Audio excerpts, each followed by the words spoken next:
Alright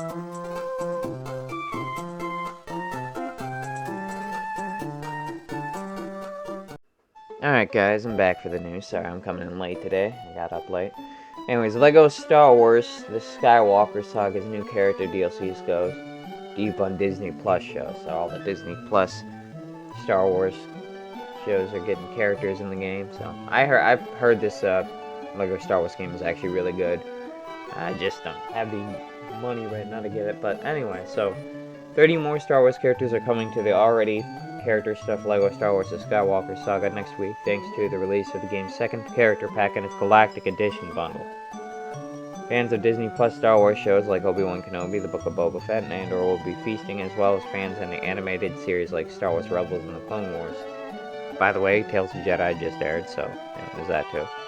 A new trailer for add-on shows of just about everyone who's joining Lego Star Wars The Skywalker Saga on November 1st, including new versions of Obi-Wan Kenobi, both in past prequels from summer holiday gear, an extremely silly Lego Star Wars Summer Vacation Special, and Darth Vader fans. Favorites like Ezra Bridger, Admiral Thrawn, and Cad Bane, Cobb Vanth, and the armor of the Mandalorian, Captain Rex, and Asajj Ventress are also incoming. CD Projekt Red announces a remake of The Witcher 5 in the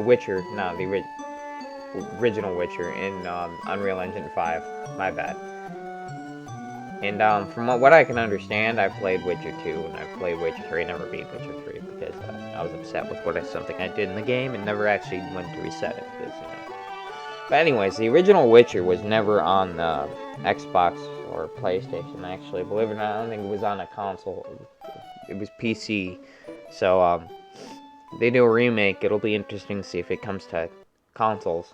CD Projekt Red has announced that it will remake The Witcher in Unreal Engine 5 alongside developers Full Theory. This is one of the 5 new games the company announced earlier this month and previously went by the codename Canis Majoris. This will be a true remake with the company saying it will be rebuilt from the ground up in Unreal Engine 5 in its early stages of development. So they're literally building this from the ground up. Phil Spencer would love to see Call of Duty on Twitch. Basically, he wants to treat Call of Duty like Minecraft. Put it on everything that's got a freaking pulse, because Minecraft is still on PlayStation to this day. After a lot of back and forth between Xbox and Sony about Call of Duty's availability on other systems, should the upcoming Microsoft acquisition of Activision Blizzard go through, Xbox head Phil Spencer has just tossed another piece of hardware into the mix, the Nintendo Switch.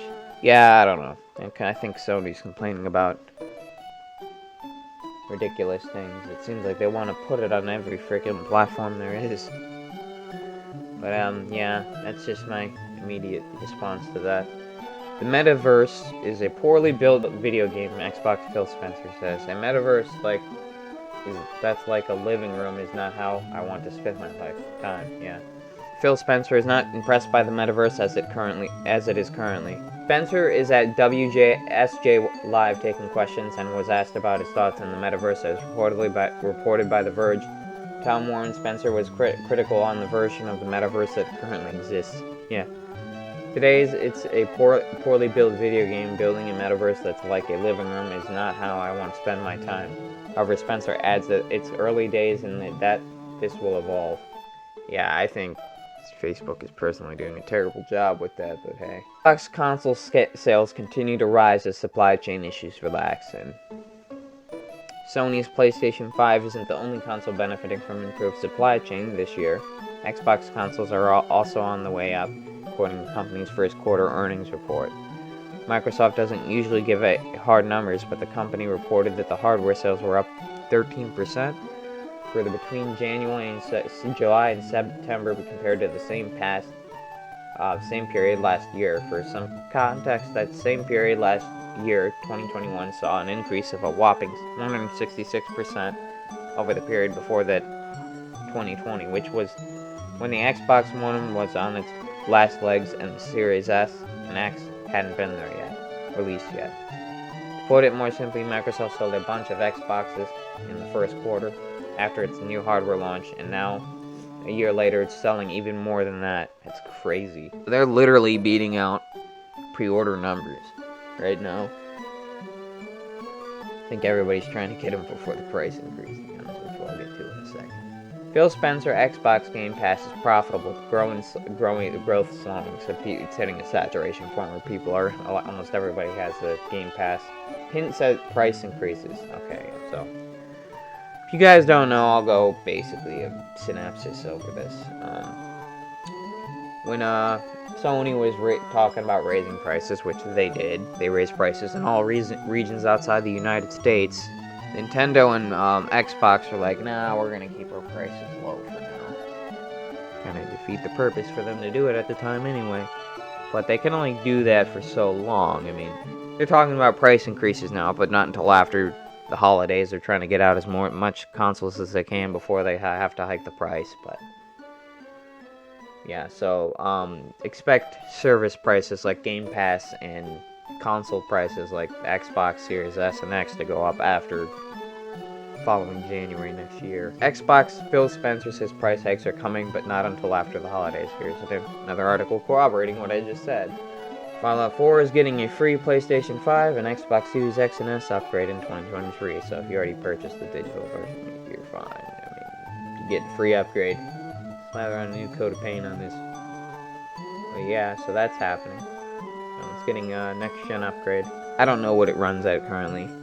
Fallout 4 adopts a similar approach to other games in the market. It's likely to performance mode will favor 60 FPS with a dynamic scaling resolution, while the quality could lock the game at to 4K and 30 FPS. That sounds about right, I guess.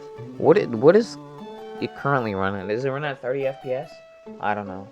Dragon Age Deadwolf just hit an important stage of development. Basically, they were saying the new Dragon Age 4 game, I guess it's called Deadwolf, the developers have got it to a point where you can play it from beginning to end. That doesn't mean it's done, but that means it's quite far along in the development cycle. But RPG is now playable from start to finish. General Manager Gary McKay explained that this milestone means the studio is now free to iterate on this playable version of Deadwolf and is focusing its efforts on fidelity and iterating on gameplay features and plays. Here's the first look at Amazon's Fallout series. Showed a screenshot. I'm looking forward to this when it does come out. I figured I'd mention it because the Fallout, we just had the 25th anniversary for Fallout around this time. I think I keep seeing things on it. GameStop will reportedly close stores for Thanksgiving this year, as if apparently they never did before. But early reports suggest the game retailer isn't planning on opening even limited hours this Thanksgiving. While in previous years, GameStop has opened its stores for limited hours on Thanksgiving night, getting a head start on Black Friday sales. It appears that the retailer plans to close for all the holiday this year. The report comes as courtesy of the Video Games Deals on Twitter, who posted an image of what looks like an internal email communication from GameStop team. Among the list of extended holiday hours, the image shows as stores are designed to be closed for Thanksgiving Day. From what I heard, people aren't really buying a lot of stuff from GameStop as much anymore. I barely go there as much anymore, so I would imagine that they're not getting as much sales, so is there really a reason to have them open on those days? Not really. It's kind of holidays anyway. And if you got your Modern Warfare 2 copy in physical, I didn't this time. I got the digital version because I didn't feel like ordering it and getting it in the mail, but probably a good thing I didn't, because it's only got 72 megabytes of data on the dang thing. So it's effectively server bound mainly from download. So you're basically getting just a key at that point, as with anything you buy almost physically nowadays. I don't know, tell me what you guys think. And back to Modern Warfare 2, I just got done streaming and beating the campaign. I am convinced that it doesn't matter what difficulty you're on, that game is going to be hard. Just the way the campaign is structured. And with that out of the way, I'll see you guys in the next video. As always, sources used in the video will be in the description below. Drop me a like and subscribe. If you like my videos, please ring the bell. I greatly appreciate it. Any news I don't get here, I'll post on my Twitter. And I'll see you guys in the next video.